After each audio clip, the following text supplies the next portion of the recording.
Et le deuxième lieu que nous allons voir, alléluia, c'est Silo.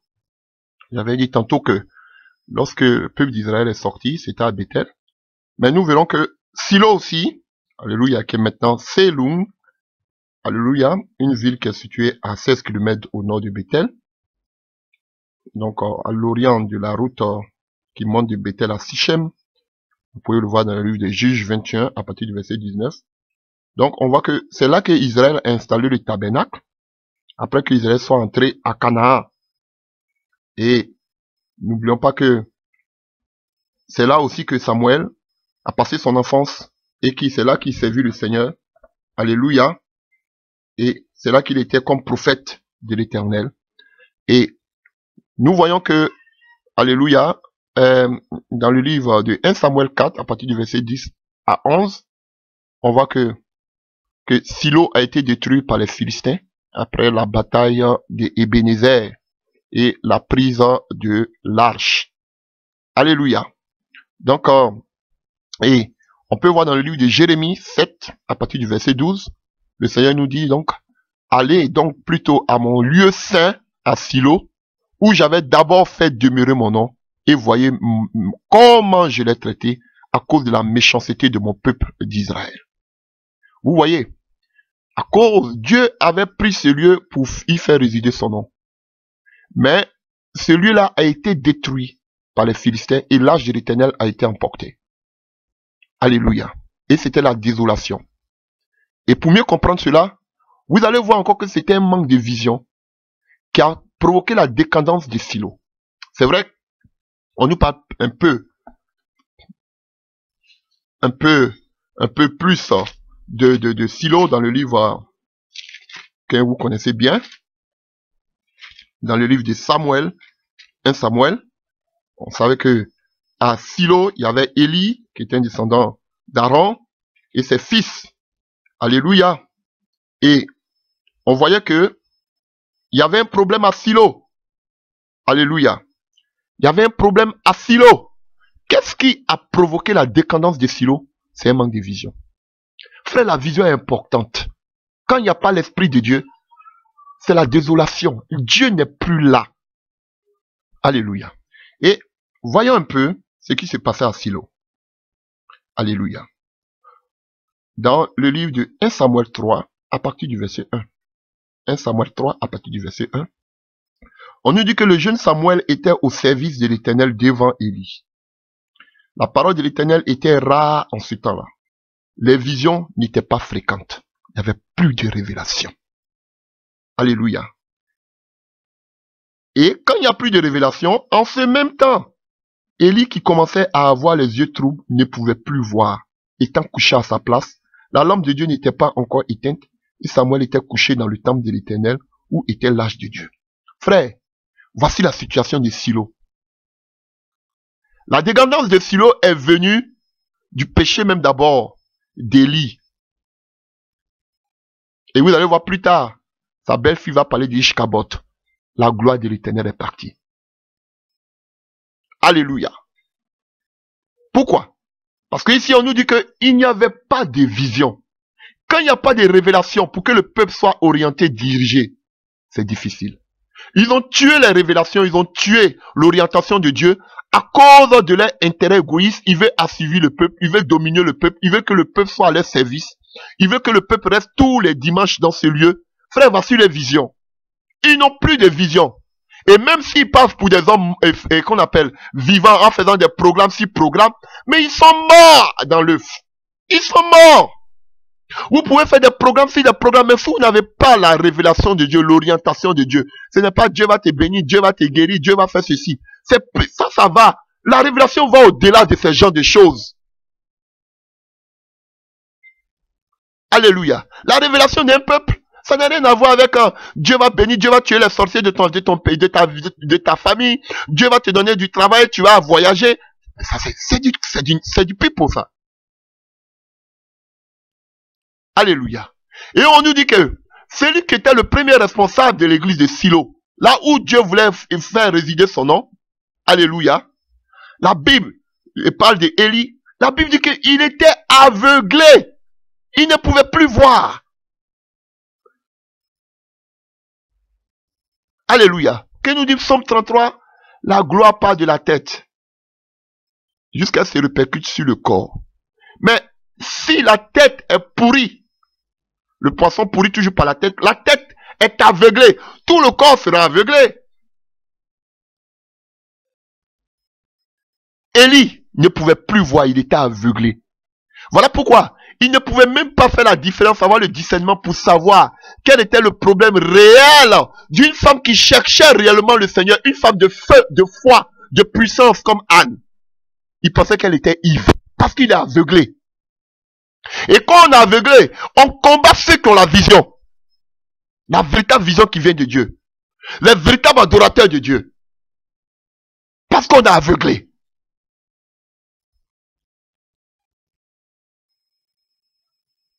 Alléluia. Et on pense que les autres sont dans le faux et que nous sommes dans le vrai. Parce que tout simplement, ils sont aveuglés. Les révélations, les visions étaient rares. Frère, où il n'y a pas une vision quotidienne, alléluia, le peuple fonce directement dans le mur. On a vu, un peuple sans vision est livré à lui-même. Quelle est la vision de vos soi-disant pasteurs que vous suivez à longueur de journée? Quelle est la vision? Ils ont une vision commune.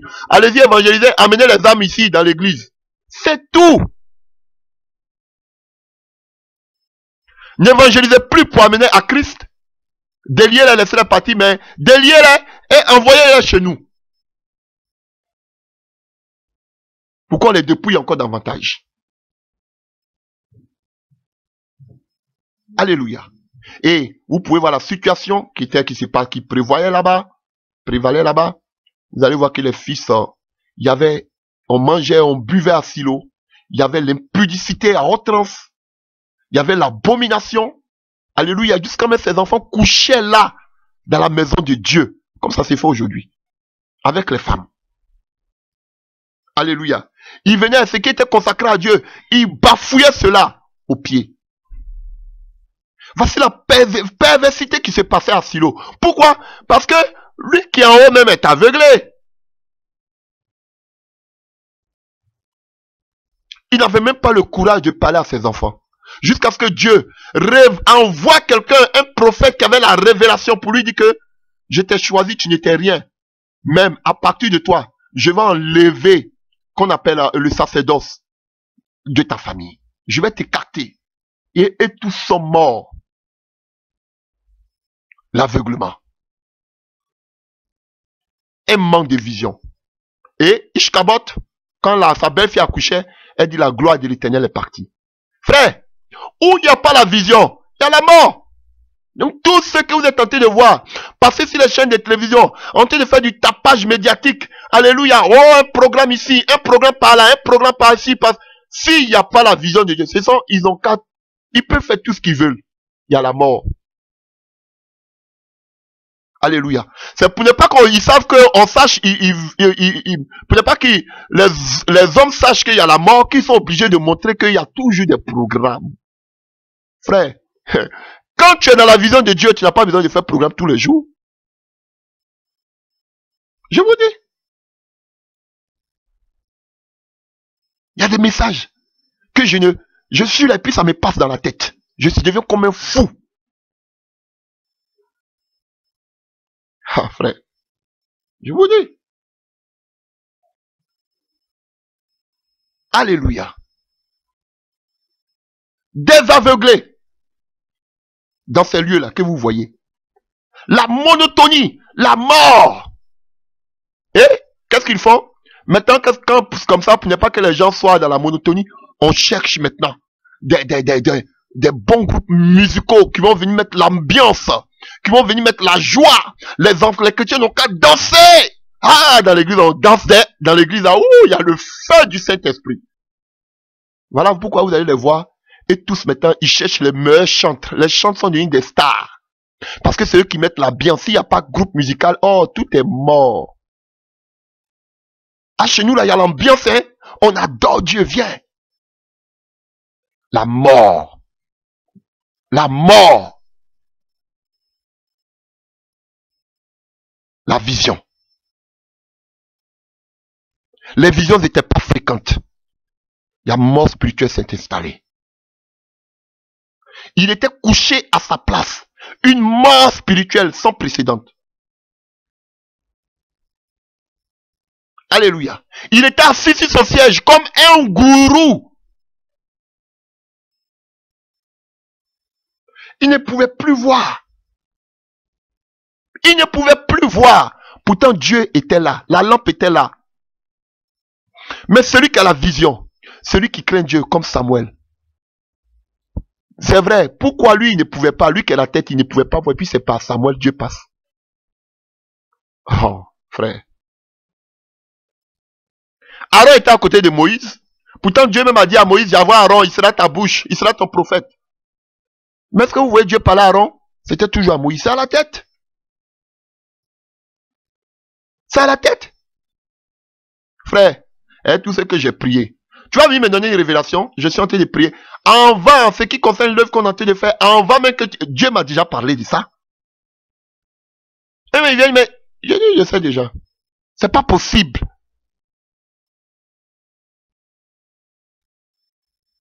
Alléluia.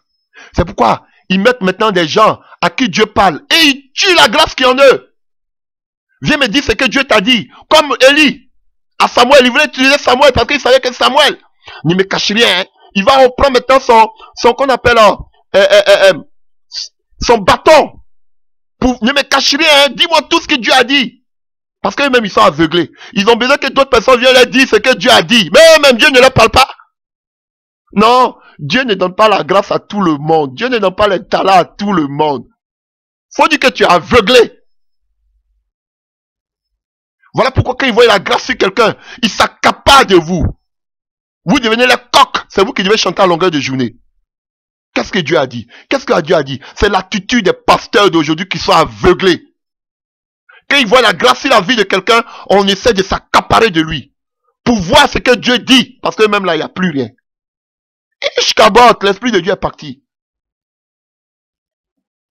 La vision. La vision. Quand il n'y a pas la vision, automatiquement, ce qui vient, c'est la mort. Alléluia. Alléluia. Donc, on voit comment, vous pouvez voir dans le livre de 1 Samuel 4, comment Silo a été détruit. Ce que j'ai oublié de dire, c'est de parler de la destruction de Bethel. Alléluia. Et on sait que Bethel, je reviens un peu rapidement pour parler de la destruction de Bethel. Alléluia. On sait que sous la conduite de Josué, hein, Bethel a été détruit, Bethel a été rebâti au 9e siècle et qu'on appelle a été détruit de nouveau en l'an 724 de notre ère par les Assyriens. Alléluia. Pendant le siège de Samarie.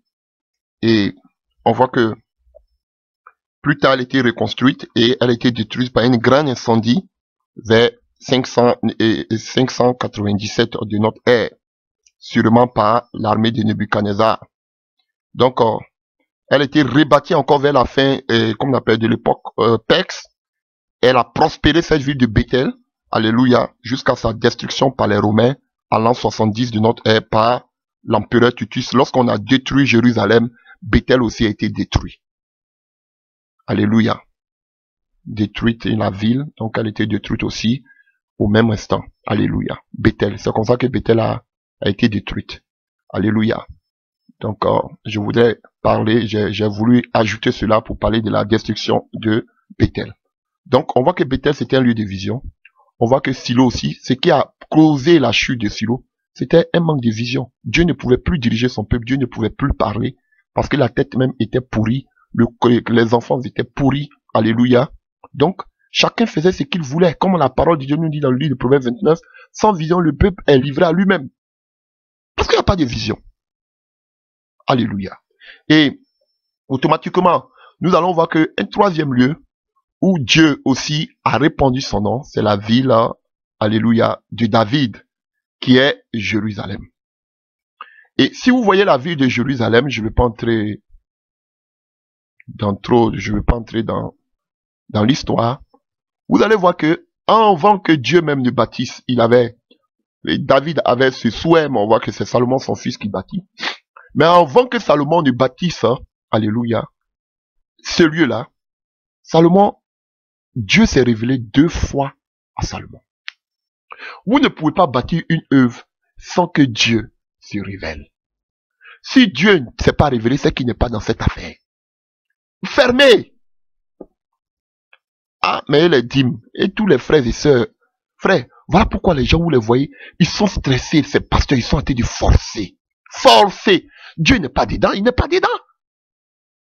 Pourquoi? Parce que les hommes, ils voient la parole des autres qui vont dire, oh, tu as échoué. Dieu n'est pas dedans, Dieu n'est pas dedans. Ah, cher frère, la vision. Donc, nous verrons que Dieu s'est révélé 2 fois à Salomon. Avant même que Salomon ne bâtisse une œuvre. Alléluia. Et quand vous voyez dans le livre de 2 Chroniques 1 à partir du verset 7, on voit que Dieu se révèle pour la première fois à Salomon. Frère, Salomon voulait faire une œuvre pour Dieu. Si Dieu était dedans, il fallait que Dieu se révèle. Et Dieu s'est révélé, on a vu que le projet que Salomon avait s'est bien déroulé. Alléluia. Et on verra qu'aussi, alléluia, au verset 18 de ce même chapitre de Chronique 1, qui commence, il entame la construction. Et maintenant, à la fin de la construction, il prie pour que la main de l'Éternel soit là, se manifeste en ce lieu. Et on voit, alléluia, dans le livre de 2 Chroniques 6, la prière de Salomon. Et on voit que dans le livre de 2 Chroniques, chapitre 7, on voit la gloire de Dieu qui descend. Et au chapitre 2 Chroniques, chapitre 7, à partir du verset 12, on voit que Dieu apparaît à Salomon pour la 2e fois. Frère, et la Bible dit que tellement qu'il y avait la gloire dans Israël, dans ce temple, frère, on ne pouvait même plus, les sacrificateurs ne pouvaient plus faire du service. Pourquoi? Parce que ce lieu a été d'abord précédé d'une vision. Dieu a agréé la construction de ce lieu. Tu ne peux pas bâtir une œuvre si Dieu ne te donne pas la vision. Pourquoi tu essaies de faire comme les autres? Si Dieu ne t'a rien dit, pourquoi tu veux te lever pour faire quelque chose? Pourquoi tu veux te lever pour suivre quelqu'un? Si Dieu ne t'a pas révélé quelque chose, pourquoi? Si tu n'as pas cette vision, pourquoi forcément? C'est vrai, tu peux aller pour être enseigné, tu peux aller pour être dirigé, pour connaître. Mais frère, tu dois avoir aussi la vision.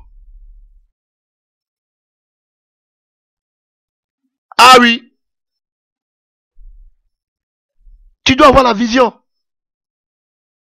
Sinon demain, quand des moments difficiles vont arriver, tu risques de lâcher parce que tu n'as pas cette vision en toi. Ou bien tu risques de commencer à entrer dans les compromis parce que tu n'as pas cette vision en toi. Ne suivez pas les gens parce qu'il faut les suivre. Mais si quelqu'un à qui Dieu a dit, lui là, je veux que tu sois à côté de lui. Parce que la vision que je lui ai donnée vient de moi. Et tu as la même vision.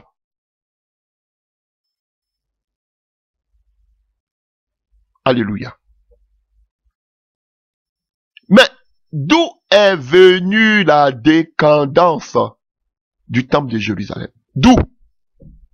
Jusqu'à ce que Jérusalem soit déporté à Babylone. Tous les habitants de Juda. D'où est venue la décadence? Frère, de ce même monsieur qu'on appelle Salomon, de lui qui avait même la vision, tu peux avoir bien dit, tu peux bien commencer et puis mal finir. Voilà pourquoi il faut toujours faire attention, être prudent comme un serpent.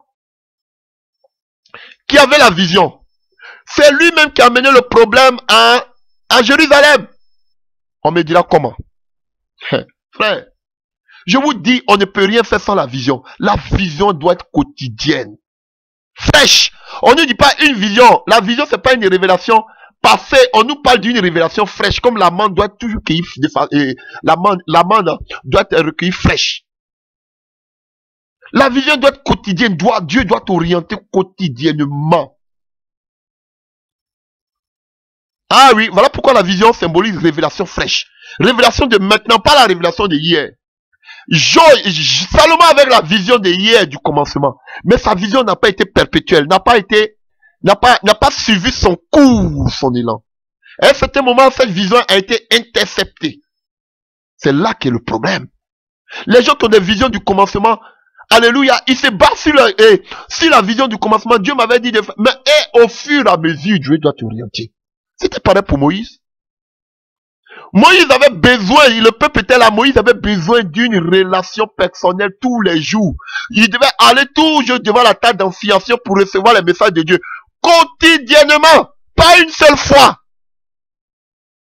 Moïse n'a pas dit que je suis allé sur la montagne, Dieu a parlé, c'est fini. Mais quotidiennement, la vision est une révélation fraîche. C'était ça qui était le problème de Salomon. Salomon avait reçu 2 visions de Dieu. Il faisait de grosses œuvres. La gloire de Dieu est descendue. Dieu était content. Le peuple était content. Mais après, regardez, quelque chose que Dieu me met à cœur. Au temps du roi Saül, vous voyez, Saül n'avait pas de vision. Son trône n'est pas allé loin. On a fait, et Samuel, qui avait la vision, a tout fait. Mais comme lui n'avait pas la vision en lui, ce n'est pas allé loin. Mais au temps de Saül, il y avait quel prophète? Puisque ce sont les prophètes qui donnent la vision. Bon, dans le passé, maintenant nous sommes tous un royaume de sacrificateurs. Nous sommes maintenant, selon Joël 2, vos fils et vos filles, alléluia, prophétiseront, auront aussi des visions. Quand on parle de vos filles et vos fils, si tous les esclaves, tous c'est nous là, nous qui ne sommes pas israélites. Alléluia. Donc, si vos servantes et si vos serviteurs, c'est nous qui ne sommes pas israélites. Le reste du monde. Regardez, sur le trône, et qu'on appelle la royauté de Saül. Saül avait un prophète qui pouvait lui dire, tu as fait ça, tu t'es mal comporté, pourquoi tu fais ça, fais ceci, fais cela. C'était qui? Samuel. Au temps du roi David, David avait 3 prophètes. Vous n'avez pas dit 2, et puis l'autre était voyant. Il avait Samuel, il avait Gad, et il avait Nathan. Frère, voyez sur le règne de Salomon, quel prophète il y avait? Donnez-moi la réponse. Sur le règne de Salomon, il n'y avait aucun prophète. Salomon était lui-même son prophète. Et là, c'est terrible. Alléluia. Et la première des choses, personne ne pouvait dire à Salomon que ce que tu fais, ce n'est pas bon. Ce que tu fais, c'est bon. Personne ne pouvait lui dire. Parce que lui-même, il était ce prophète à qui Dieu s'est révélé. Ah là, c'est grave. Il n'était pas prophète. Alléluia. Et qu'est-ce qu'il a fait dès qu'il a fini de bâtir le temple? Il a commencé à mener le cormès dans la maison de Dieu. Ah oui. Salomon a commencé à faire le business dans la maison de Dieu. Il a commencé à faire les affaires, traiter des alliances. Il a commencé à faire le commerce. Et ce commerce-là est entré jusqu'à dans l'église, jusqu'à dans le temple de Jérusalem. C'est vrai. Je ne parle même pas de la dîme, il fallait échanger tout ceci. Si, quand Jésus entre dans le temple, on va voir ça tout à l'heure, Jésus rentre dans le temple. Si c'était parce que les gens étaient venus pour la dîme, alléluia, parce qu'on devait changer, Jésus n'allait pas se plaindre. Parce que c'est normal, la loi le disait. Mais c'est parce que les gens faisaient le business dans l'église. Et qui a envoyé cela? C'est Salomon qui avait commencé à faire le business dans l'église à Jérusalem. Et cela a perduré. Jusqu'à ce que la gloire de l'Éternel a commencé à partir jusqu'à l'église. La vision. Alléluia. Et chers frères et sœurs, et le business est resté dans l'église jusqu'à aujourd'hui. Alléluia. Salomon qui avait bien commencé. Regardez, jusqu'à la fin de construire le temple, c'est le business qui a commencé. Et le business est resté dans l'église jusqu'à aujourd'hui. Parce que sa vision n'a pas été continuelle. Parce qu'il n'y avait pas, quand il y a pas de révélation, le peuple est livré à lui. Et du temps de Salomon, on ne dit pas que, alléluia, on nous dit qu'on ne faisait de l'argent aucun cas, il y avait l'argent. Mais on ne dit pas qu'il y avait des révélations. Mais l'argent traînait partout à Jérusalem. Partout il y avait l'argent. Tout le monde pensait qu'à l'argent, l'or, un homme de Dieu qui aime le business, les affaires. Il ne se préoccupait plus des révélations. Il allait tisser l'alliance avec tous ses ennemis. Il a commencé à épouser des femmes étrangères. Voici là. Alors que s'il y avait un prophète, le prophète allait dire que tu t'égares. Mais comme il n'y a pas de prophète, alléluia, Dieu ne pouvait plus se révéler à lui. Et là où il y a le péché, Dieu ne se révèle plus. Voilà pourquoi vous allez me dire, mais pourquoi Dieu ne s'est pas révélé à lui pour dire qu'il est dans l'erreur? Parce qu'il ne pouvait plus entendre. Même quand on venait lui parler, il dit, oh, laissez tout ça. Prenons un passage dans le livre de 1 Roi 11. 1 Roi 11, à partir du verset 4. À l'époque de la vieillesse de Salomon, ses femmes inclinèrent son cœur vers d'autres dieux. Et son cœur ne fut point tout entier à l'Éternel son Dieu, comme l'avait été le cœur de David, son père. Salomon alla près des Astartés, divinités des Sidoniens, et après mille comme l'abomination des Ammonites. Et Salomon fit ce qui est mal aux yeux de l'Éternel, et il ne suivit point pleinement l'Éternel, comme David son père. Alors Salomon bâtit sur la montagne qui est en face de Jérusalem, en face même, mes frères, un haut lieu pour Kémosh, l'abomination des Moab, et pour Moloch, l'abomination des fils d'Ammon, qui faisaient des sacrifices humains. Et il fit ainsi pour toutes les femmes étrangères qui offraient des parfums et des sacrifices à leur Dieu. L'Éternel fut irrité contre Salomon parce qu'il avait détourné son cœur de l'Éternel, le Dieu d'Israël, qui lui était apparu 2 fois. Non, frère, Dieu peut t'apparaître, mais tu dois renouveler toujours, frère, ta relation. Tu dois toujours renouveler ta vision avec l'Éternel. La vision, c'est une révélation fraîche. C'est pas une révélation passée, d'antan. Alléluia. Après d'autres dieux, mais Salomon n'observait point les ordres de l'Éternel. L'Éternel dit à Salomon, puisque tu as agi de la sorte et que tu n'as point observé mon alliance et mes lois que je t'avais prescrites, j'ai déchiré le royaume au-dessus de toi et je le donnerai à ton serviteur. Alléluia. Vous voyez?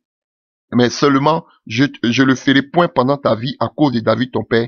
C'est de la main de ton fils que j'arracherai et j'arracherai cependant pas tout le royaume. Je laisserai une tribu à ton fils à cause de David mon serviteur et à cause de Jérusalem que j'ai choisi. Donc vous voyez frère, donc voici ce qui s'est passé. Donc comment Dieu s'est révélé à Moïse et à Salomon, on ne sait pas, mais on sait qu'il y avait, du son temps, il n'y avait aucun prophète. Quand il n'y a pas de révélation, le peuple est sans frein. Et quand il y a une révélation, le peuple marche selon cette révélation. Mais regardez aujourd'hui, ils n'ont pas de révélation. Ils n'ont pas de révélation spécifique. Parce que Dieu ne parle plus. Parce que leur cœur n'est pas tout entier à Dieu comme Salomon. Alléluia. Alléluia. Et voyons ce qui est devenu cette église au temps de Jésus-Christ de Nazareth. Dans le livre de Luc 19, 46. Luc 19, 46. Luc 19, à partir du verset 46. Alléluia. Verset 45. Jésus entra dans le temple et s'est mis à chasser ceux qui vendaient et achetaient leur disant, il est écrit, ma maison sera une maison de prière, mais vous en avez fait une caverne de voleurs. Alléluia. On nous dit que Jésus enseignait tous les jours dans le temple et les principaux sacrificateurs, les scribes et les principaux du peuple cherchaient à le faire périr, mais ils ne savaient pas comment s'y prendre, car tout le peuple l'écoutait avec admiration. Mais vous voyez ce que Jésus fait ici? Le véritable lieu où on doit prier. Et vous allez voir que même ces lieux-là, ces temples-là, c'est devenu même notre propre corps. On nous dit quoi? Pendant que les autres étaient en train de faire du commerce, du business, alléluia, dans ces lieux-là, ils vendaient, ils achetaient, alléluia, Jésus, qu'est-ce qu'il lui faisait? Il enseignait. Vrai, je vous dis, vos lieux-là, que vous dites tes prières-là, il doit avoir des enseignements. Jésus enseignait dans le temple, tous les jours. On nous dit que Jésus enseignait tous les jours dans le temple. Mais qui vous enseigne aujourd'hui? Vos églises sont devenues des boîtes de nuit. Alléluia, des cavernes de voleurs. Qui vous enseigne? Alléluia. Et allons-y dans le livre de Matthieu. Matthieu 21, à partir du verset 12. Matthieu 21. à partir du verset 12. Matthieu 21, à partir du verset 12, on nous dit quoi? Jésus entrant dans le temple de Dieu, il chassa tous ceux qui vendaient et qui achetaient dans le temple. Il renversa les tables des échangeurs, les sièges des vendeurs de pigeons, et il leur dit, il est écrit, ma maison sera appelée une maison de prière, mais vous en avez fait une caverne de voleurs. Des aveugles et des boiteux s'approchaient de lui dans le temple, et il les guérit. Alléluia. Vous voyez, la véritable maison de Dieu doit être un lieu où on enseigne, mais en plus de ça, on dit quoi? Jésus faisait quoi dans la maison de Dieu? Il guérissait les aveugles. Alléluia, les boiteux marchaient, on doit voir les miracles, la démonstration d'esprit de puissance. Mais vous les voyez où aujourd'hui? Donc des églises, vous ne voyez pas la sanctification, l'enseignement, les miracles, la puissance du Saint-Esprit. Ce n'est pas une église. Je vous dis, où on vous enseigne des doctrines humaines, où on vous parle des dîmes, ce ne sont pas des églises, vous devez sortir de tout ça là. Sortez de là. Vous ne voyez pas la puissance de Dieu, on nous dit que Jésus enseignait dans ce temple-là, et on voyait les miracles. Et comme les gens savent que vous êtes accro des miracles, voilà pourquoi aussi ils vont toucher les œuvres occultes pour venir faire des miracles, pour vous donner à gogo. Excusez-moi pour le thème. Alléluia. Donc, on voit qu'il y avait l'enseignement dans le temple, et on voit que aussi, il y avait quoi? La prière. Il a dit lui-même que ma maison sera appelée une maison de prière. Un lieu où on dit on adore Dieu, ça doit être un lieu de prière, un lieu où on enseigne, un lieu où on voit la puissance de Dieu. Alléluia. Un lieu où on parle de la sanctification. Alléluia. Du retour de Jésus. Alléluia. Et regardez encore, on continue. Alléluia. Mais les principaux sacrificateurs et les scribes furent indignés à la vue des choses merveilleuses qu'ils avaient faites. Et des enfants qui criaient dans le temple, Hosanna au fils de David. Il lui dit, attends-tu ce qu'ils disent? Lui répondit Jésus, n'avez-vous jamais lu ces paroles? Tu as tiré les louanges de la bouche des enfants et de ceux qui sont à la mamelle. Les ayant laissant, il sortit de la ville pour aller à Béthanie, où il passa la nuit. Vous voyez, des lieux où on adore Dieu, pas vos louanges diaboliques, vos louanges sataniques, vos louanges de la chair, là. Alléluia. Vous dansez pour les Ivoiriens, les coupés décalés, vous dansez le makossa, ou bien vous dansez, je ne sais pas, le dombolo, ou bien quoi, je ne sais quoi, ou bien le gospel, la R&B, ou, alléluia, on s'habille comme des prostituées, alléluia, avec des mèches qui descendent jusqu'à sur le dos, alléluia, des habits, des jupettes, alléluia, où toute votre intimité est dehors, avec ça vous cherchez à vous marier. Alléluia. Voici ces églises-là. Alléluia. Frère, l'abomination, je vous dis, lorsque Élisée, au temps de Josaphat, on voulait consulter le Seigneur. Frère, Élie a dit, amenez-moi des joueurs d'instruments. La Bible dit que lorsqu'ils ont commencé à adorer Dieu, l'Esprit est descendu sur Élisée. Ah oui, frère. Une adoration qui vient du cœur de Dieu. On n'a même pas besoin de faire, on n'a même pas besoin de nous gosier. L'Esprit de Dieu travaille. Une inspiration qui est inspirée de Dieu, pas vos louanges, vos adorations à but lucratif qu'on voit maintenant là. Alléluia. Que vous vendez à longueur de journée, vous faites des concerts payants et consorts. On n'a pas besoin de tout ça. Vous êtes devenus des superstars. Alléluia. Mais un lieu où on adore Dieu en esprit et en vérité. Voici les caractéristiques d'un lieu où Dieu doit être glorifié. Jésus nous le montre ici. Alléluia. Alors, on nous dit que, contrairement à ce que Dieu nous dit, les caractéristiques d'un véritable lieu où Dieu se glorifie, alléluia, on nous donne le contraire. On nous dit que les autres, au contraire, qu'est-ce qu'ils font? Ce sont des échangistes. Alléluia. Ils ont des tables de changeurs, des sièges de gourous. Ils sont comme des présidents, des DG. Ils sont comme des archibishops, comme eux-mêmes ils aiment s'appeler. Des bishops, des révérends. Ce sont des seigneurs, des rois, des gouverneurs dans ces lieux-là. Alléluia. Tout le monde a leur service. Vous les voyez, ils sont assis sur les sièges. Ils échangent. Tu veux être béni? Amène de l'argent, nous on te donne la bénédiction, tu seras béni. Quand tu vas payer la dîme, Dieu va fructifier. Dieu va te donner. Amen. Ils échangent. Alléluia. Beaucoup de faux prophètes envoient votre vie, consacrent vos vies aux ténèbres. Alléluia. Et les pigeons qui devaient voler Les pigeons, ils doivent voler pour être libres. Mais ils cachent, ils mettent tous les pigeons là dans les cages. C'est comme ça qu'ils vous ont endoctriné. Vous êtes dans des cages, vous ne pouvez pas vous en sortir. Vous n'êtes pas libre. Dans ce lieu-là, vous n'êtes pas libre. Alléluia. Je vous dis, les gens qui veulent construire, bâtir, sachez que vous ne serez jamais libre. Parce qu'ils sont en train de bâtir là pour qui? Pour vous, pour que vous vous asseyez dessus. Vous n'allez pas partir. Ils m'ont fait des semblants pour vous dire, vous êtes libre. Mais eux-mêmes, ils savent qu'ils vont jamais vous laisser. Alléluia. Voilà pourquoi d'autres cherchent d'autres paroles. Non, quand les nouveaux vont venir, les anciens libérer la place, il dit que Dieu leur a donné des visions. Quand je vois ça, même j'en me fais rire. Dieu dit que cette œuvre, ce ministère-là va partir. On amenait le réveil dans des lieux, notre église. Il passe seulement au nom de l'église. Église. Les visions que Dieu leur a données. Ne m'adorez pas. Ne m'adorez. On dit de briser toutes ces barrières-là. Arrêtez de faire des lavages de cerveau. Après, vous avez dit qu'on vous épie.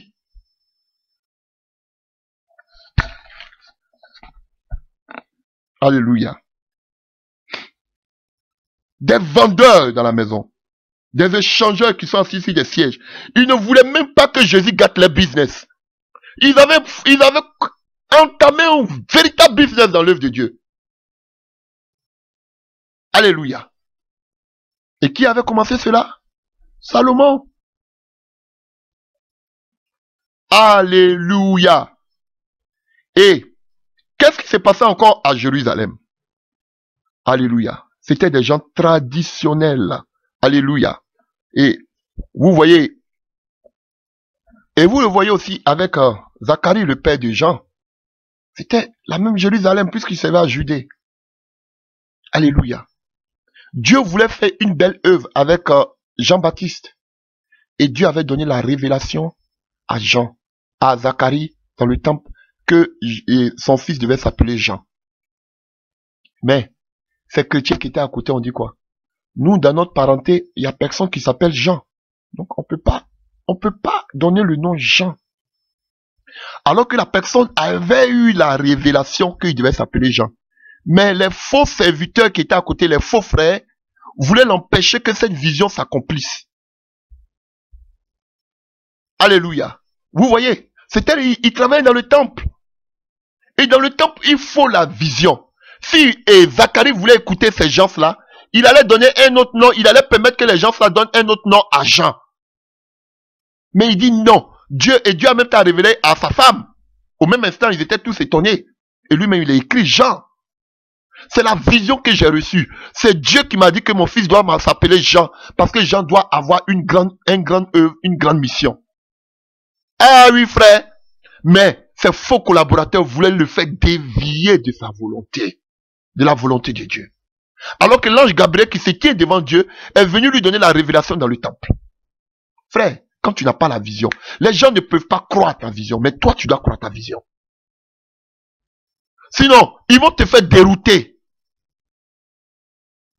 C'était pareil aussi. Dans le temple, on nous parle de cette femme, prophétesse, Anne, alléluia, qui était dans le temple, qui attendait depuis longtemps.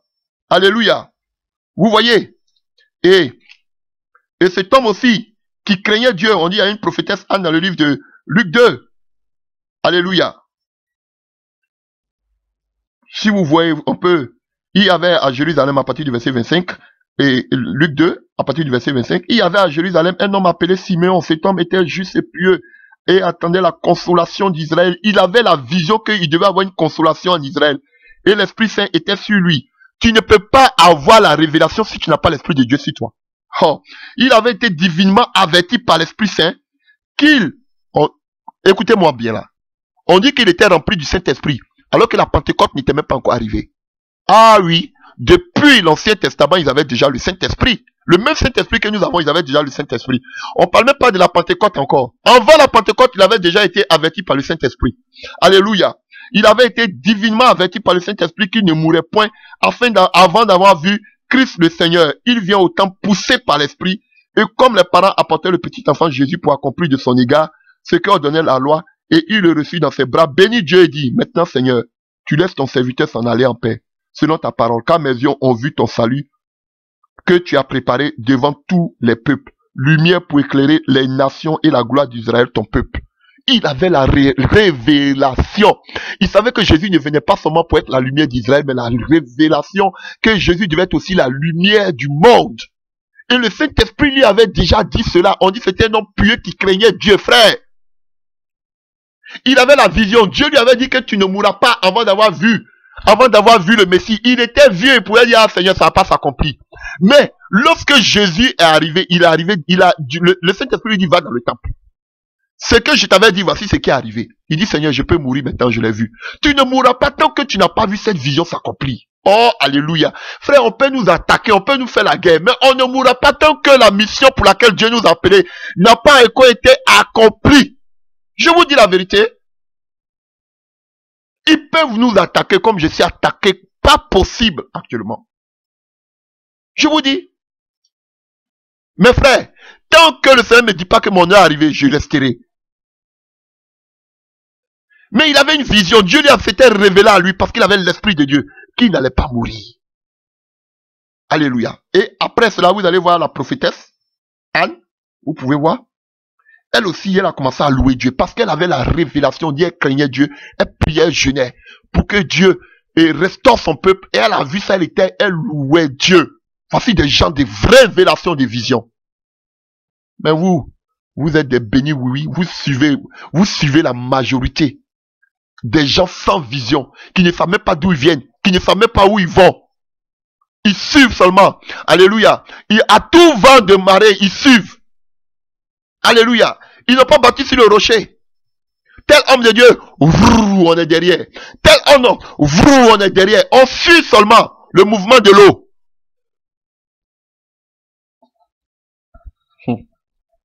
Alléluia. Alléluia. Alors, qu'est-ce qui se passe? Alors, maintenant, Jésus choisit l'église. Jésus choisit l'église. Alléluia. Et il y avait de belles promesses sur l'église. Alléluia. Vous connaissez déjà. Alléluia. C'est une promesse que Dieu avait donnée sur l'église. Et nous le voyons dans le livre de Joël 2, à partir du verset 28. Dans d'autres versions, c'est Joël 3. Après cela, moi je répandrai de mon esprit sur tout le monde, toute chair. Vos fils et vos filles prophétiseront, vos vieillards par des songes, et les jeunes gens auront des visions, ils recevront des révélations. Ça, c'est encore plus clair. Et même sur les serviteurs et sur les servantes, moi je répandrai de mon esprit en ces jours-là. Et vous allez voir que juste après là, on voit des signes qui vont se produire. Alléluia, ça maintenant, on nous parle du temps de l'Armageddon. Donc, on voit qu'une partie de ce message s'est accomplie le jour de la Pentecôte. Alléluia. Donc, vous voyez quand on parle des servants, des serviteurs, on parle ici, alléluia, on parle ici de tous les croyants de la nouvelle alliance. Alléluia, nous sommes devenus tous des prophètes. Alléluia, nous sommes devenus tous des prophètes ici. Que ce soit les serviteurs, les servantes, c'est nous autres là. Alléluia. Donc, on nous dit, vos fils et vos filles vont prophétiser. Donc, on parle maintenant de l'église. Dans l'Ancien Testament, dans l'Ancienne Alliance, c'était les prophètes. Mais aujourd'hui, Dieu peut se révéler à n'importe qui. Aujourd'hui, frère. Alléluia. Et on nous dit quoi? Les vieillards auront des songes. Mais on nous dit que les jeunes gens auront des visions. Parce que la jeunesse, c'est la vigueur. C'est l'avenir. Et on nous dit que cette jeunesse-là aura la vision. Une révélation. Et qu'est-ce qu'on dit ici? Par les visions, ils recevront des révélations fraîches. Frère, la jeunesse. Vous allez recevoir une révélation fraîche. Parce que vous êtes en source d'espoir pour l'avenir. L'ennemi est en train de travailler aujourd'hui la jeunesse par la distraction, par les médias, ainsi de suite. Ainsi aussi, Dieu aussi en train de donner, il sait que l'ennemi veut détruire. Et qu'on appelle la jeunesse. Voilà pourquoi Dieu donne des visions, des révélations claires à la jeunesse. Alléluia. Et on voit que ce passage s'est accompli à moitié dans le livre des Actes des Apôtres 2. Alléluia. À partir du verset 16 là-bas. Alléluia. À 21, vous pouvez le lire. On voit que Pierre reprend ce passage. Et il parle de l'effusion du Saint-Esprit. Donc l'Esprit de Dieu est là, sur tous ceux qui croient en Jésus-Christ de Nazareth.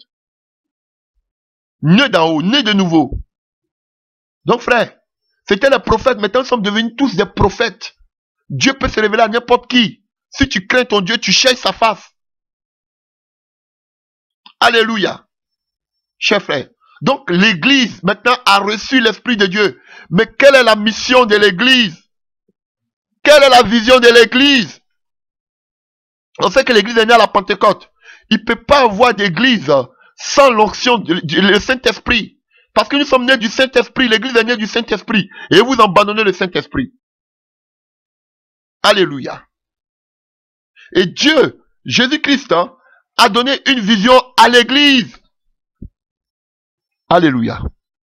Et on sait qu'avant la Pentecôte, dans le livre, alléluia, de Marc, que vous connaissez, Marc 16, à partir du verset 15, il a dit, allez de partout le monde et prêchez la bonne nouvelle à toute la création. Celui qui croit qui sera baptisé sera sauvé. Mais celui qui ne croira pas sera condamné. Et après la mission, la grande commission, il donne les dons. Ce que doit vous accompagner. Voici les miracles qui accompagneront ceux qui auront cru. Tu ne peux pas aller gagner le monde entier si tu n'as pas les miracles qui t'accompagnent. Voilà pourquoi aujourd'hui, vous voyez, malgré que nous avons tout, le monde n'est pas touché. Pourquoi? Parce qu'il manque la puissance de Dieu. Il manque la puissance de Dieu, ce n'est pas les discours persuasifs. Alléluia. Ils chasseront les démons, ils parleront de nouvelles langues, ils saisiront des serpents. S'ils boivent des breuvages mortels, il ne leur fera point de mal. Ils imposeront les mains aux malades, les malades seront guéris. Alléluia. Vous voyez, frère? Et, qu'on prend acte 1, à partir du verset 8. Mais vous recevrez une puissance, dunamis, la puissance. Le Saint-Esprit souvenant sur vous, et vous serez mes témoins à Jérusalem, dans la Judée, dans la Samarie, jusqu'aux extrémités de la terre. Voici la mission de l'église. Voici la vision de l'église. Jésus, il est notre prophète. Et Jésus nous donne la vision de l'église. Alléluia, de partir dans le monde et de démontrer sa puissance. Mais aujourd'hui, qui s'en va? Nous, aujourd'hui, la plupart de l'église aujourd'hui ressemble à Pierre. On va voir l'exemple. Après la Pentecôte, nous voulons maintenant l'exemple de deux personnages et nous allons nous arrêter. Et les deux personnages que nous voulons voir, on va voir un homme qui a reçu aussi la vision qui était Pierre et un autre qui était Paul. Et nous allons finir là. Matthieu 16 à partir du verset 13. Matthieu 16 à partir du verset 13, on voit, on peut prendre même à partir du verset 17 directement. Jésus reprenant la parole, Jésus lui a demandé, que disent les gens que je suis? Et Simon Pierre répondit, tu es le Christ, le Fils de Dieu vivant. Jésus reprenant la parole lui dit, tu es heureux Simon, fils de Jonas, car ce ne sont pas la chair et le sang qui t'ont révélé cela, mais c'est mon Père qui est dans les cieux. Et moi je te dis que tu es Pierre, et que sur cette pierre, je bâtirai mon église, et que les portes du séjour des morts ne pourront point contre elle. Je te donnerai les clés du royaume des cieux, et tout ce que tu lieras sur la terre sera lié dans les cieux, et tout ce que tu délieras sur la terre sera délié dans les cieux. Alléluia, ça me fait déjà rire, parce que les gens ont mal compris, ils ont pensé qu'il fallait tuer Pierre et construire la basilique de Rome sur Pierre, sur les excréments de Pierre. Alléluia. Donc, on sait que Jésus parlait à Pierre en araméen. Hein? Donc, il lui dit, tu es Pierre. Alléluia. Tu es Pierre, ça veut dire que tu es Pietrus, son nom. Alléluia. Et sur toi, Pietrus, je bâtirai mon église Ecclésia. Alléluia. Donc, qui est Kahal en hébreu. Donc, si toi, Pierre, toi qui es Pétrus, je bâtirai mon église. Toi qui es Pétrus. Mais qu'est-ce qu'il veut dire sur la pierre? De quelle pierre il parle? Je veux ouvrir un peu votre entendement. Alléluia. Vous allez voir que quand on voit dans les versions françaises, les deux mots ont la même manière, la même manière d'être écrite. D'être écrit. Les deux mots. Pierre, tu es Pierre, et sur Pierre, je bâtirai mon église. Tu es Pierre, le prénom, et Pierre, l'objet. La pierre. Alléluia. Dans le français. Mais, quand vous prenez les textes originaux grecs, alléluia, les deux mots sont différents. Ce sont les deux mots, ils ont la même racine, mais ils sont différents. Et le premier, c'est Pétros, Pétrus, alléluia. Et le deuxième, c'est Petra. Vous voyez? Le premier mot qui est un nom commun, Pierre, c'est Petros, Petrus. Et l'autre, si c'est Pierre, on parle de Petra. Alléluia. Et vous pouvez le voir dans une édition qu'on appelle, une version de la Bible qu'on appelle la nouvelle édition Luc second. Alléluia. Et vous allez voir que quand vous voyez dans Luc second 21, vous allez voir que quand on parle de Pierre, on l'écrit en lettres majuscules, minuscules du moins, et on dit quoi ici? Tu es Pierre, et sur ce rocher, je bâtirai mon église. Est-ce que vous avez compris? Donc, dans le Luc 21, on nous dit, cette version dit que tu es Pierre, et sur ce rocher, je bâtirai mon église. Alléluia. Est-ce que vous comprenez? Donc, je voudrais que vous sachiez que quand on parle en grec du mot Petra, la pierre, le rocher, alléluia, qu'est-ce que cela signifie? Petra signifie une pierre solide, un rocher, parfois même une falaise ou un endroit rocheux. Ça n'a rien à voir avec tu es pierre, je vais construire l'église sur toi. Non. Tu es Petra, tu es Pietrus, alléluia, mais sur Petra, je vais bâtir mon église. Alléluia. Et on voit que aussi le mot Petra est utilisé dans le livre de Matthieu 7, verset 24, quand on parle de la parabole de l'homme sage qui a bâti sa maison sur le roc, un roc solide. Alléluia. Et quand vous voyez dans tout le Nouveau Testament, le Petra veut dire Christ lui-même. Alléluia. Et comme vous pouvez le voir dans le livre de 1 Corinthiens 10 à partir du verset 4, on nous parle du rocher spirituel auquel le peuple d'Israël a bu, qui était Christ. Alléluia. Et quand vous voyez dans l'Ancien Testament, on nous parle que le rocher, alléluia, était Dieu lui-même. Vous le voyez le voir en Deutéronome 32 à partir du verset 4. Deutéronome 26 à partir du verset 4. Alléluia. Et on voit que le rocher sur lequel on devait bâtir l'église de Dieu, c'était Christ. Tout simplement parce que Christ, il est le rocher. 1 Corinthiens 3, verset 10 à 11 nous dit que Christ est le fondement sur lequel il faut bâtir. Alléluia. Et Éphésiens 2, verset 20 nous dit que Jésus-Christ est la pierre angulaire sur laquelle on doit bâtir l'église. Alléluia. Et quand vous allez prendre Ésaïe 26 à partir du verset 4, on nous dit que l'Éternel est le rocher des siècles. Alléluia. Alors que quand on parle de Pétros, ou bien Petrus, frère, ça signifie simplement une petite pierre comme un caillou que l'on peut lancer. Alléluia. Différent de Petra qui était un gros rocher qui symbolise Christ.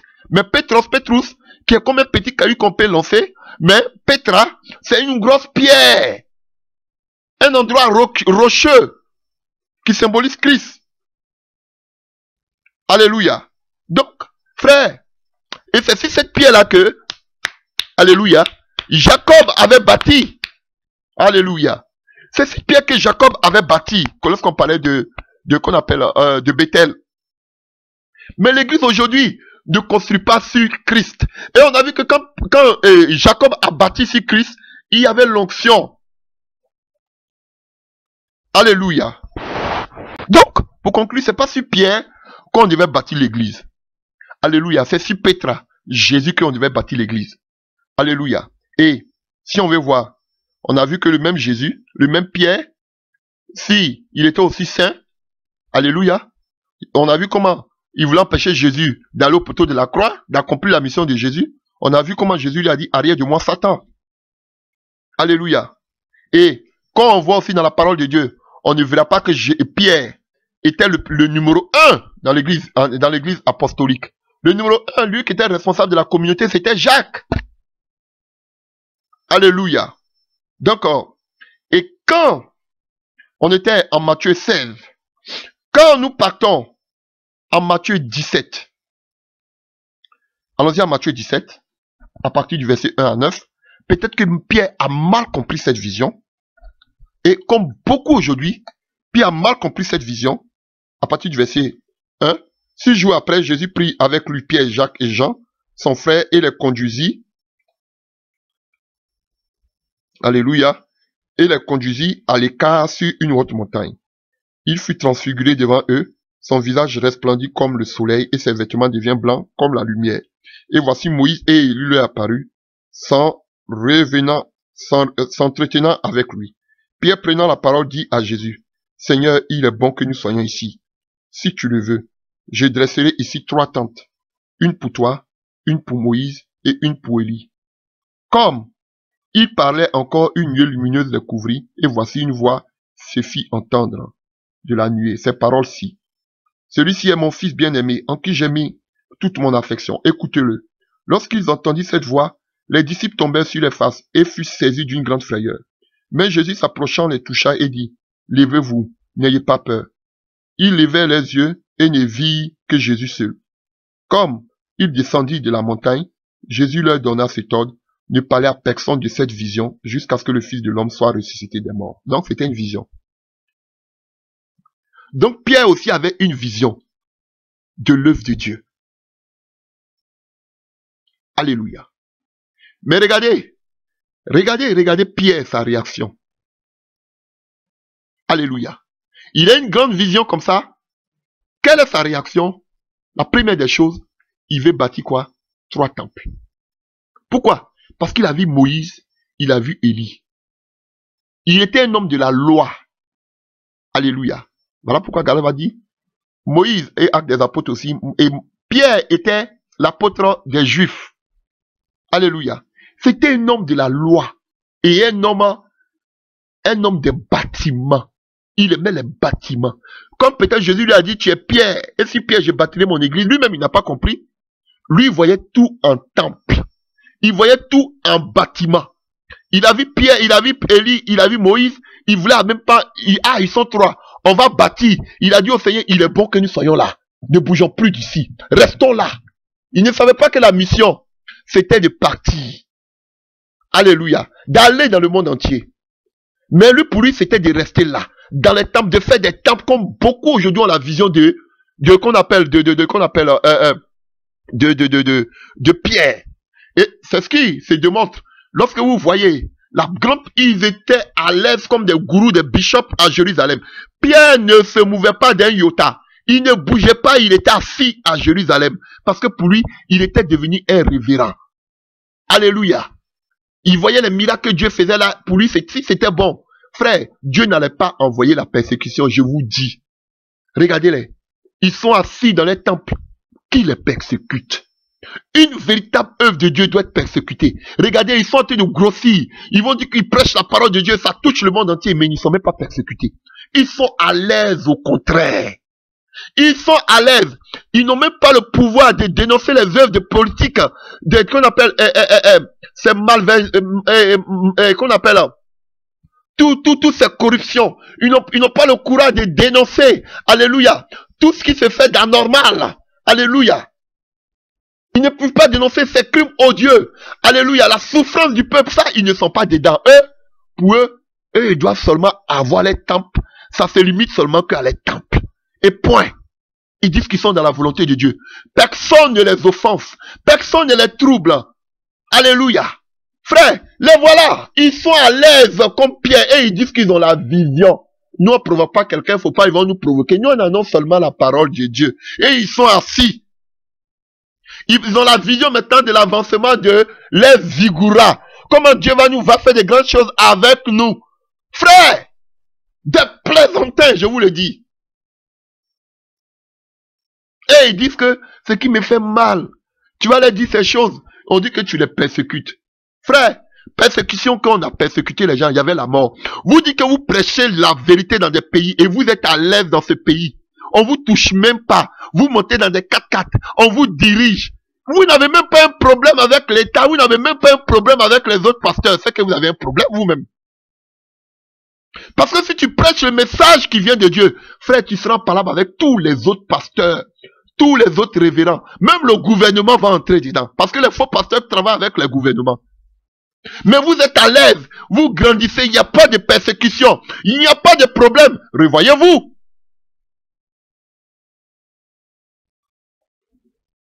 Des pierres qui pensent seulement qu'à bâtir. Bâtissons-là. Paul est un homme, Pierre, un homme de la loi. Il a vu Moïse. Je ne sais pas comment il a reconnu que c'était Moïse et puis Élie. Hein? Je ne sais pas, peut-être par l'accoutrement. Je ne sais pas. Mais il avait la vision parfaite. Il a pu reconnaître Moïse, il a pu reconnaître Élie. Mais il était limité qu'au bâtiment, aux tentes, comme beaucoup aujourd'hui. Alléluia. Et regardez, ce monsieur, vous pouvez le voir dans le livre de Acte 10 avec Corneille. Il était tellement dans la loi. Dieu lui donne une vision claire.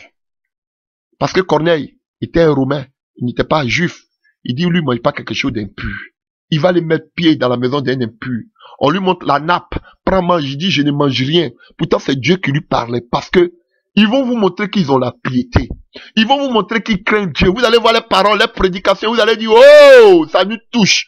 Frère, mais ils sont voilés. Alléluia. Ils sont comme des pierres qui ne connaissent pas la profondeur de Dieu, qui n'ont pas la révélation fraîche. Pierre, pour lui, il avait la loi dit qu'on ne doit pas manger les choses impures, les animaux, avec des qu'on appelle des cornes fourchues, ça s'arrête là. Pierre n'avait pas renouvelé sa révélation avec Christ. Il était encore dans le passé, dans la loi. Il n'avait pas une révélation fraîche avec Dieu pour savoir que les gentils aussi, les païens aussi, ils étaient appelés aussi au salut. Comme beaucoup de pasteurs qui sont traditionnels. Beaucoup de pasteurs, alléluia, qui regardent seulement qu'à les bâtiments, les vigouras, qui sont traditionnels, qui pensent aux choses où le temple doit être comme ça, organisé comme ça, des organisations humaines. On doit faire comme ça pour que ça marche, pour que ça aille de l'avant sans l'Esprit de Dieu. Et maintenant, là, vous allez voir, c'est devenu maintenant une course au Dieu m'a dit, Dieu m'a dit, Dieu m'a dit, Dieu m'a dit. Et tous maintenant, comme ils voient maintenant qu'ils sont aveuglés, ils vont commencer maintenant, Dieu m'a dit, Dieu m'a dit, Dieu m'a dit, Dieu a dit, Dieu a dit, Dieu a dit, Dieu a dit. Mais analysez ce qu'ils disent. Frère, vous aussi vous prenez tout ce qu'on vous dit. Ils vont vous venir vous montrer qu'ils ont la piété. Oh, j'ai jeûné, Dieu m'a parlé. Ayez la révélation.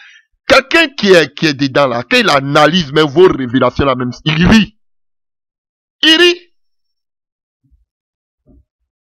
De la plaisanterie. Parce que Dieu ne peut pas, dans ce temps dans ce dernier temps où nous sommes, il va pas vous donner une révélation seulement que pour vous, votre église.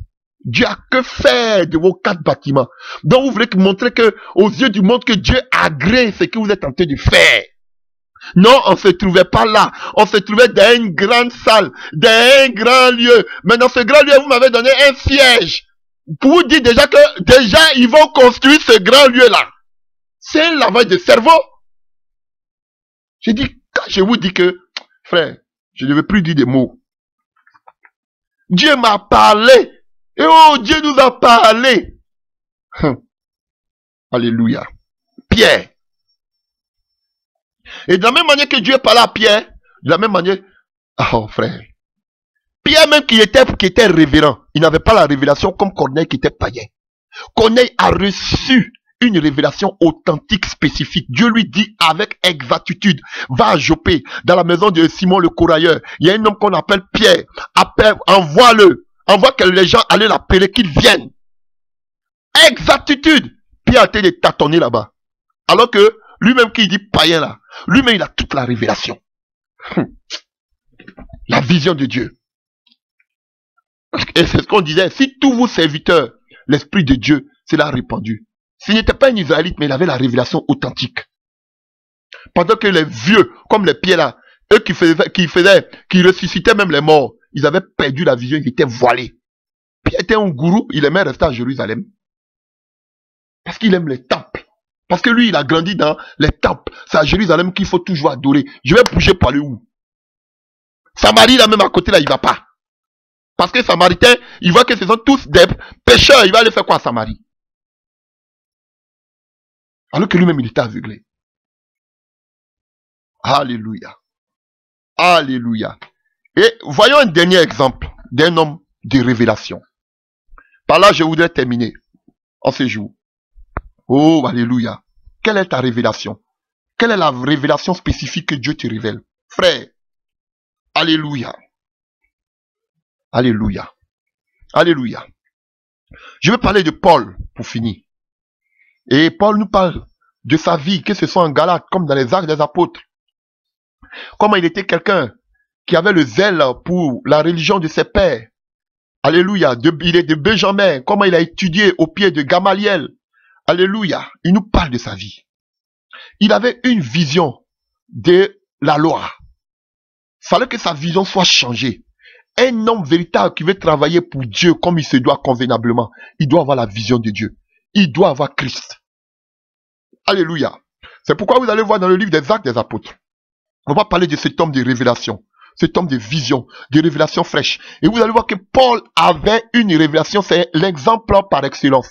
Il avait des révélations fraîches, adaptées, journalières. Alléluia. Pas des révélations du passé, mais il avait une révélation continuelle de sa vie, jusqu'à sa mort.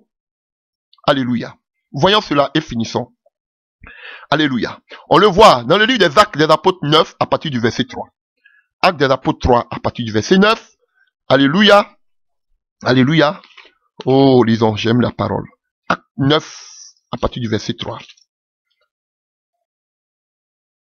Comme il était en chemin et qu'il s'approchait de Damas, tout à coup, une lumière venant du ciel resplendit autour de lui.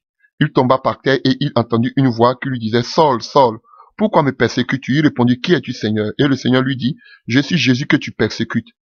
Il te sera dur de reguimber contre les aiguillons. » Tremblant et saisi de froid, il dit, « Seigneur, que veux-tu que je fasse ?» Et le Seigneur lui dit, « Lève-toi, entre dans la ville, et on te dira ce que tu dois faire. » Alléluia. Et au même moment, Dieu lui dit quoi? On te dira, Dieu change sa vision. Il avait une vision de la loi, le zèle pour la loi. Dieu doit changer d'abord sa vision pour lui inculquer, lui, sa vision. Et il lui dit, va dans cette ville, à Damas, et on te dira ce que tu dois faire. Et pendant ce temps, Dieu se révèle en même temps à Ananias, un homme rempli du Saint-Esprit, que j'envoie mon serviteur vers toi. Frère, comment vous pouvez travailler avec quelqu'un si Dieu ne se révèle pas à vous? C'est pas seulement qu'à toi que Dieu va se révéler, mais Dieu doit se révéler aussi à la personne avec qui tu dois travailler. Comme ça, il peut avoir des remue-ménages, il doit pas avoir des problèmes. Mais vous êtes convaincus l'un de l'autre que Dieu vous a dit que vous devez travailler ensemble. Voici pourquoi il y a beaucoup de problèmes. On sait que l'ennemi est toujours là. Mais la Bible nous dit que deux personnes ne peuvent pas marcher ensemble s'ils n'ont pas la même vision. Ananias savait, Paul savait. Et Ananias va jouer un rôle majeur dans la vie de Paul. C'est lui qui va l'envoyer en Jérusalem. C'est avec lui qu'il va aller encore à Antioche. Alléluia. Il dit, va et on te dira tout ce que tu dois faire.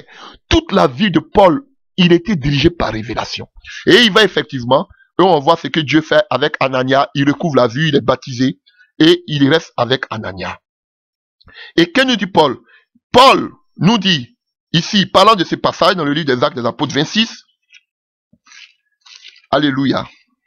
Lorsqu'il est devant Agrippa, pardon, à partir du verset 19, Acte 26 à partir du verset 19, il dit en conséquence, roi Agrippa, je n'ai point résisté à cette vision céleste, à ceux de Damas d'abord. Donc Paul nous dit que ce qui, là où il était aveuglé par la lumière de Dieu, il nous dit que c'est une vision céleste.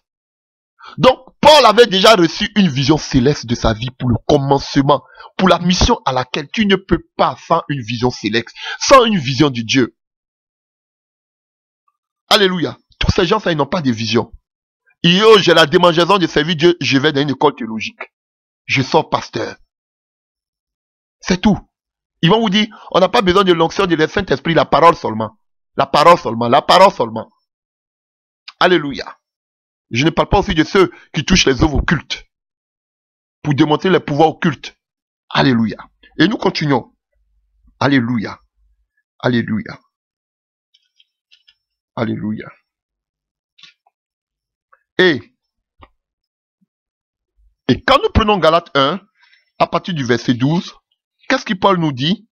Galates 1, à partir du verset 12, il nous dit, à partir du verset 11, je vous déclare, frère, que l'évangile qui m'a été annoncé par moi n'a pas été de l'homme, car je l'ai ni reçu, ni appris d'un homme, mais c'est par révélation de Jésus-Christ. Donc Paul nous dit que tout ce qu'il a fait dans sa vie, c'est par révélation. Donc tous les enseignements que Paul nous a parlé, si l'enlèvement, tout cela, c'est par révélation. Quand on voit Paul, les écrits de Paul, on est d'accord. C'est par révélation. On dit que, en théologie, on dit que Paul a mieux travaillé parce qu'il était un docteur. Non, lui-même vous dit que c'est par révélation. Ah oui, frère, vous devez être des hommes de révélation. Alléluia. Et nous continuons. Et quand on prend, alléluia, et vous voyez dans le livre de Galates 2, à partir du verset 1 à 2, Il a dit que quand Dieu l'a appelé, il n'est même pas allé. Il n'est même pas allé voir les apôtres, ni les disciples. La première des choses qu'il a fait, alléluia, c'est de se rendre dans le désert de l'Arabie. Et nous voyons Galates 2, à partir du verset 1.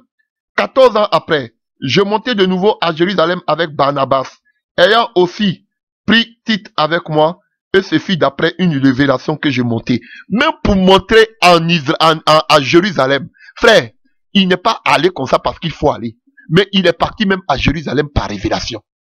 Les gens qui veulent faire le tour du monde sans révélation, Dieu ne t'envoie pas, tu t'en vas. Tu veux monter, tu as fait tes affiches. Oui, j'ai programmé, et puis maintenant on va commencer à prendre jeune pour que Dieu se glorifie. Frère, est-ce que Dieu te dit de marcher sur la révélation de Christ? J'avais le désir d'aller dans mon pays. J'avais le désir qu'on appelle de faire de grandes conférences.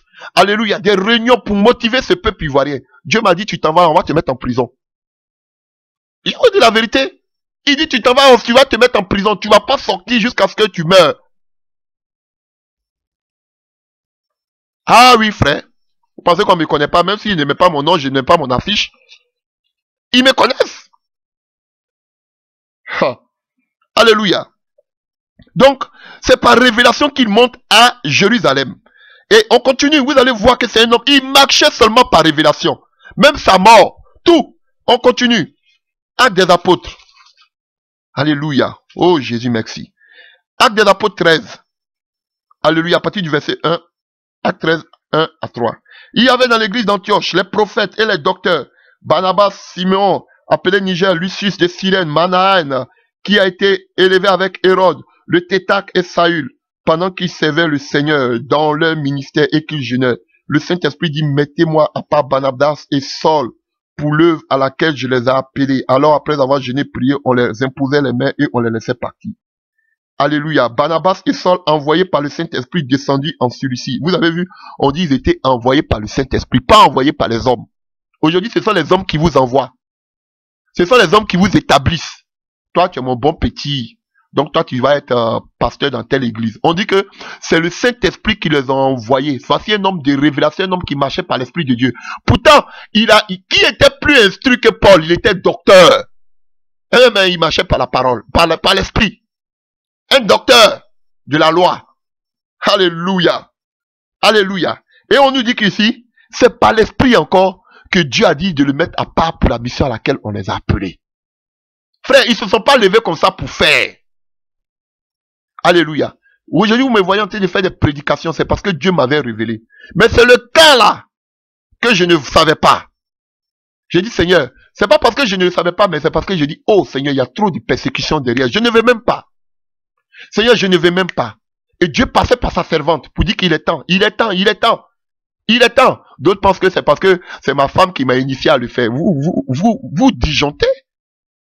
Vous disjonctez véritablement. C'est parce que je disais, oh Seigneur, la mission est grande, je ne veux pas, je ne veux pas, je ne veux pas. Mais elle m'encourageait. Fais-le, c'est l'ordre de Dieu. Je dis, je ne veux pas. Ha, alléluia. Donc, c'est l'Esprit de Dieu. L'Esprit de Dieu qui lui disait de mettre à part Pierre et Barnabas pour l'œuvre à laquelle on les appelle. C'est pas les hommes. C'est pas les hommes. Voilà pourquoi je suis contre votre théologie, même si je suis passé dans 2 écoles.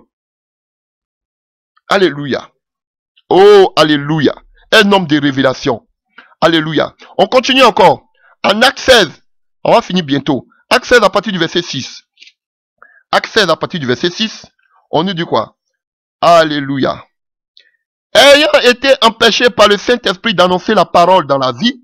Donc vous voyez, quand tu marches selon la révélation, le Saint-Esprit peut te dire, n'annonce pas l'évangile. Dans la vie.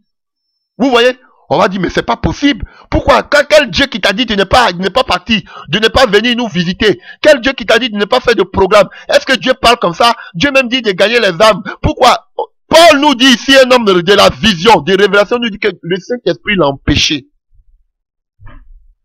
Quand on t'invite dans une maison ou bien dans une chose, tu dis tu vas pas, on dit mais il est orgueilleux. Pourquoi comment Dieu peut parler comme ça? Est-ce que c'est Dieu qui parle comme ça?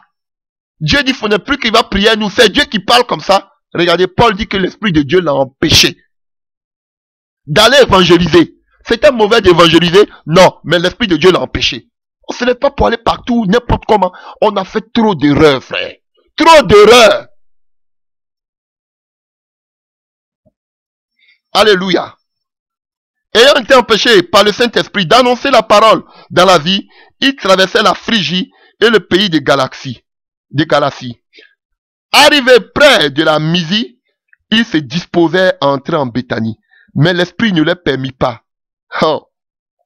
Il franchit alors la Mysie et descendit à Troas. Ils avaient de bonnes initiatives. Ils voulaient faire de bonnes choses pour le Seigneur. Mais l'Esprit de Dieu dit, vous n'entrez pas là. Ce n'est pas le moment. Vous ne prêchez pas là. Parce que peut-être le Seigneur savait que là, peut-être il y avait une œuvre de l'ennemi qui les attendait. Il y avait... Vous pensez qu'on se lève comme ça pour aller dans des lieux, pour aller faire évangélisation, parce que vous voulez faire évangélisation. On va te dire, oh, mais si Dieu est avec toi, il y a quoi? Rien ne va t'arriver, Dieu est avec toi. Ah, c'est ça. Puis et Satan a dit à Jésus, si tu es le fils de Dieu, il faut te jeter. Si c'était vous là, vous allez vous jeter. Et on allait prendre vos cadavres pour vous enterrer. On vous pousse à l'orgueil, on vous gonfle. Oh, tu es un grand serviteur de Dieu, une grande servante de Dieu. Dieu t'utilise, tu as la prophétie. Viens. Et puis, on vous prend comme ça, puis un coup, on vous tue spirituellement. Ou bien, l'ennemi amène une attaque auquel tu n'étais pas préparé. L'Esprit de Dieu l'empêcha d'aller là-bas. L'Esprit de Dieu, c'est pas seulement pour des bons, mais il t'empêche aussi souvent. Alléluia. Alors, pendant la nuit, Paul eut une vision. Oh, alléluia. L'Esprit de Dieu l'empêche d'aller. Il dit, mais qu'est-ce qui ne va pas, Seigneur? Je ne suis pas dans ta volonté. Dieu dit, attends. Dieu lui donne encore une vision. Et il dit, et il voit dans la vision un Macédonien qui lui est apparu et lui dit, cette prière passe en Macédoine, secoue-nous. Après cette vision de Paul, nous cherchons aussitôt à rentrer à Macédoine, concluant que le Seigneur nous appelait à annoncer la bonne nouvelle. Alléluia. Donc, tout cela parce qu'il devait aller en Macédoine. Ah, Jésus, tu aimes les gens de Macédoine plus que nous les autres? Non. Mais ce n'était pas le temps pour Paul de venir là. Il y avait plus la soif de l'autre côté. Et Dieu lui dit que ce n'est pas là. C'est à Macédoine que tu dois partir. Et Paul était dirigé par Dieu. Il se sent apprêté. Il dit, waouh, c'est à Macédoine que Dieu nous envoie. Et ils sont partis. Frère, les hommes de révélation. Les hommes de... Si tu n'as pas de révélation, tu vas tâtonner. Tu vas aller, tu vas penser que ceci aussi auprès de ce pasteur. Ceci est passe ici. Ceci est fait cela. Je dois avoir une église locale. Je dois... Frère, tu vas te casser le bec. Alléluia. Ou bien, tu vas aller te rester à côté des pharaons. Ils vont éteindre la grâce que c'est ta vie. Reste là.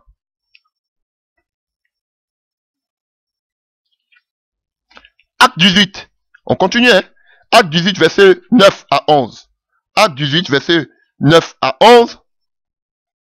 Acte 18, verset 9 à 11. Le Seigneur dit à Paul, encore en vision, pendant la nuit, ne crains point, mais parle, et ne te... Alléluia. Ne crains point, mais parle, et ne te fais point, ne t'étais point, car je suis avec toi, et personne ne mettra la main sur toi pour te faire du mal.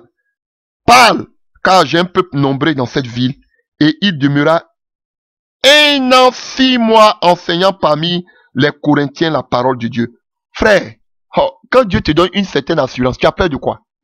Dieu dit, personne ne va te toucher. Et puis c'est encore quoi? Une vision. Faut prêcher parce que dans cette ville de Corinthe là, j'ai beaucoup d'enfants de Dieu, j'ai mon peuple là. Reste là et enseigne. Je vais me glorifier. Quand Dieu t'appelle, tu as le cultus de Dieu, frère. La puissance de Dieu t'accompagne. La Bible dit que Paul est resté là pendant 1 an et 6 mois. Et on voit combien de fois Dieu a travaillé dans l'église de Corinthe. Ah oui. Mais il n'est pas allé comme ça. C'est Dieu qui s'est révélé à lui encore en vision. Une révélation fraîche. Paul n'est pas resté seulement que, oh, si la vieille vision que Dieu lui avait donnée au commencement. Mais sa vision était progressive. Sa vision était fraîche. Il avait une vision quotidienne de ce qu'il devait faire de sa vie. Mais nous, on se cantons sur notre vieille vision que Dieu nous a donnée, ça fait 20 ans. Frère, moi, à 20 ans passés, je ne connaissais pas qu'on pouvait prêcher sur ordinateur. Je ne connaissais pas. Mais la vision est fraîche. Et Dieu nous montre déjà ce qu'il va faire par ces messages qu'on fait. Il nous a déjà montré. Ce n'est pas quelqu'un qui va me dissuader, mais persuader. Alléluia.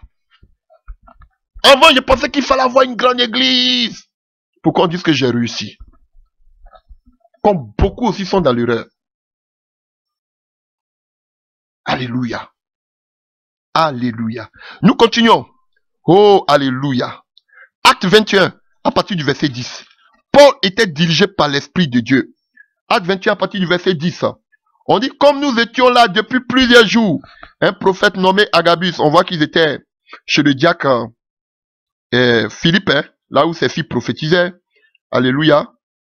Alléluia. Comme nous étions là depuis plusieurs jours, un prophète nommé Agabus descendu de la Judée et vient nous trouver et prit la ceinture de Paul et le lia les pieds et les mains et dit, voici ce que je déclare le Saint-Esprit. L'homme à qui appartient cette ceinture, les Juifs le lieront de la même manière à Jérusalem et le lieront entre les mains des païens. Quand nous attendions cela, nous et ceux de l'endroit, nous priâmes Paul de ne pas monter à Jérusalem. Et Paul leur a dit, mais pourquoi vous êtes en train de me décourager? Dieu dit que je vais être lié pour aller à Jérusalem. Laissez-moi, je vais partir. Les gens disent non, Paul, Dieu a parlé, tu ne dois pas partir, ils vont te tuer, Paul, faut rester avec nous, ne va pas à Jérusalem. Tu as vu la prophétie, Dieu a parlé, faut être sage. Paul dit c'est Dieu qui a parlé. Il marchait selon la révélation. Et c'est encore un prophète qui vient lui donner la vision. Alléluia. Paul est un homme de vision, si c'était faux, il n'allait pas partir. Mais il dit ne me découragez pas. Il y a des gens comme ça qui vont te décourager. Alléluia. On a vu que Joseph avait la vision. Mais ça n'a pas empêché à Joseph. Joseph, il y avait le puits, il y avait la prison, mais quand même, il s'est avancé. Quand une vision vient de Dieu, tu ne dois pas avoir de problème. Parce que tout ce qui vient de Dieu est parfait. On ne doit pas avoir d'opposition. Mais vous délirez. Alléluia. Oui, on voit que, encore, on nous par une parole encore d'un prophète à qui étaient données des révélations, Paul a encore orienté. Alléluia. Alors, voyons en acte 23. Acte 23 à partir du verset 11. Acte 23 à partir du verset 11. On nous dit que la nuit suivante, le Seigneur apparut à Paul et dit, prends courage, car de même que tu as rendu témoignage de moi dans Jérusalem, il faut aussi que tu rendes témoignage dans Rome. Ha! Frère, vous voyez, on l'a mené à Jérusalem, hein? Comme Agabus avait prophétisé, c'est ça accompli. Dans la même vision, encore une nuit, Dieu vient lui dire que tu vas pas rester ici, tu dois encore aller à Rome. Ah! Paul dit, donc je ne suis pas venu pour mourir à Jérusalem. Il dit, non, qui t'a dit? Tu n'as pas fini ici. Ils vont rien te faire. Prends courage. Tu souffres, mais prends courage. Tu dois aller encore à Rome. Frère, un homme de vision. Quand ces genre de choses arrivent, frère, tu es serein. Tu es serein. Alors, Paul et Dieu organise son voyage pour Rome. Il veut comparaître devant César. Alléluia. Alors, voyons maintenant dans le livre de Acte 27 à partir du verset 23. Acte 27 à partir du verset 23. Acte 27 à partir du verset 23.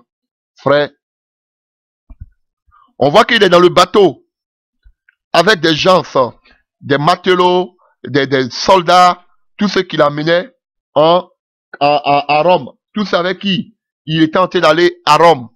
Et on va voir ce qui se passe à partir du verset 23. Acte 27 à partir du verset 23. Alléluia.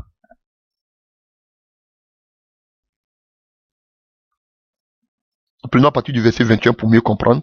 On n'avait pas mangé depuis longtemps. Alors Paul, se tenant au milieu de leur dit, ô homme, il fallait m'écouter et ne pas partir de Crète, afin d'éviter ce péril et ce dommage. Maintenant, je vous exhorte à prendre courage, car aucun de vous ne périra, et il n'aura de perte que celle du navire. Un ange de Dieu, à qui j'appartiens et que je sais, m'est apparu cette nuit, et m'a dit, Paul, ne crains point, il faut que tu comparaisses devant César. Et voici, Dieu t'a donné tous ceux qui naviguent avec toi. C'est pourquoi, ô homme, rassurez-vous, car j'ai cette confiance en Dieu, qu'il n'en sera comme il m'a été dit. Mais nous devons échouer sur une île. Il avait une révélation, frère, fraîche. Dieu avait dit qu'il devait arriver à Rome. Maintenant, il a été allé à Rome. Maintenant, on voit. Maintenant, une tempête qui vient comme si tout le monde allait mourir. L'ange vient lui révéler pour dire que la vision que Dieu t'a donnée là, tu dois arriver à Rome. Malgré toutes ces tempêtes que tu vois là, ça, c'est du charabia. Tu arriveras. Alléluia. Et lui-même, il consolait les autres. Il avait reçu encore par vision une vision spécifique, qui seulement le navire allait avoir des problèmes. Et qu'ils allaient encore s'échouer sur une île. Une révélation claire. Frère, et jusqu'à ce que Paul arrive à Rome. Jusqu'à ce qu'il soit décapité sous Néron. Frère, c'est là que je vais terminer en ce jour. Combien de pasteurs aujourd'hui ont des révélations? Combien de soi-disant serviteurs de Dieu ont des révélations fraîches? Combien aujourd'hui ceux qui se prétendent serviteurs de Dieu marchent encore selon la révélation de Christ? On vous dit que ça ne sert à rien de marcher selon la révélation. Mais il suffit seulement d'obéir à la parole. Je suis d'accord, je prêche cela moi-même. Mais frère, sans l'Esprit de Dieu, nous ne pourrons rien faire. Frère, l'Église a perdu sa vision. Si l'Église est à ce stade de mort spirituelle, de déchéance spirituelle, c'est parce que les leaders, c'est parce que ceux qui sont au devant ont perdu la vision. Ils sont des Élis. Et comme ils sont des Élis, ils veulent éteindre aussi la grâce, les visions que les jeunes Samuel ont. Frère, vous devez avoir la révélation fraîche. Vous devez écouter le Saint-Esprit. Vous devez écouter Dieu. Sinon, ces vieux prophètes vont vous tuer. Ils vont vous tuer. Ne te mets pas à prier avec quelqu'un si Dieu ne t'a rien dit. Tant que Dieu ne t'a pas parlé, reste chez toi à la maison. Alléluia. Si Dieu t'a dit que tu dois travailler avec quelqu'un, que Dieu même n'a pas encore convaincu l'autre, reste tranquille et continue de prier Dieu pour que Dieu se révèle aussi à l'autre. Comme Dieu s'est révélé à Ananias, et il s'est révélé en même temps à Paul, comme Dieu s'est révélé à Corneille, et il s'est révélé en même temps à Pierre. Mais pourquoi tu es obligé de vaciller? Pourquoi tu es obligé de te balader? Parce que tu crois qu'il faut avoir un lieu où prier. Mais vous êtes des religieux. Non, c'est mon pasteur. Ah, j'ai grandi dans cette église. Ce n'est pas une question de j'ai grandi dans cette église. Ce n'est pas une question de j'ai bâti. J'étais dans une œuvre où on a bâti. On était les premiers, comme on dit dans la politique, hein, les militants de première heure. Tous les premiers bancs, tous les premiers bâtiments, c'est nous qui l'avons fait. On a cotisé comme des chiens. À un certain moment, Dieu me dit, je ne suis pas là. Sors, sors de là. Je suis parti. J'étais le numéro 2 de l'œuvre. Dieu dit, sors. C'était un scandale, mais je suis parti. Vous servez Dieu par reconnaissance. Vous restez à côté de ces personnes parce que, je sais que vraiment on a bâti l'œuvre là. C'est difficile. Frère, est-ce que Dieu t'a dit de rester là? C'est la vision que Dieu te donne. L'église a perdu sa vision. Alléluia. Cherchez, il n'est pas encore temps. Tard. Cherchez la face de Dieu. Alléluia. Pour que sa lumière vous aveugle. Pour que lui-même, il vous donne lui-même sa vision. Alléluia. Il peut y avoir des gens qui sont des beaux prédicateurs. Des gens, vous les voyez, vous dites, ouais, vous voyez Dieu. Mais la vision. Quelle est la vision? La vision. Dieu ne donnera jamais une vision pour remplir les bâtiments. Ça, c'est anti-biblique. Il ne peut pas vous donner cette vision pour remplir les bâtiments. À la fin des temps dans lesquels nous sommes, non. Je n'ai même pas besoin d'Élie. Je n'ai même pas besoin que Dieu me parle pour savoir que ça ne vient pas de Dieu. Alléluia. Même Pierre qui aimait les bâtiments, Dieu ne lui a jamais dit que tu dois rester sur un bâtiment. Et quand Pierre voulait rester sur un bâtiment, Dieu a mené la persécution. Dieu a horreur du groupe, de l'action du groupe. Même quand on dit il est bon pour des enfants de Dieu de demeurer ensemble, on parle de ceux qui ont la vision, qui veulent travailler pour Dieu. Pas des gens qui viennent se rassembler dans un bâtiment. C'est pourquoi, ayez peur de ces gens qui achètent et qui construisent des bâtiments. C'est que vous serez les pigeons à jamais. Vous serez fermés dans les cages à jamais. Ils ne vous laisseront jamais libres. Que Dieu vous bénisse. Que Dieu vous fortifie. Dans le nom puissant de Jésus-Christ. Et j'espère que ce message vous aidera à chercher plus la face de Dieu dans votre vie de tous les jours. Amen.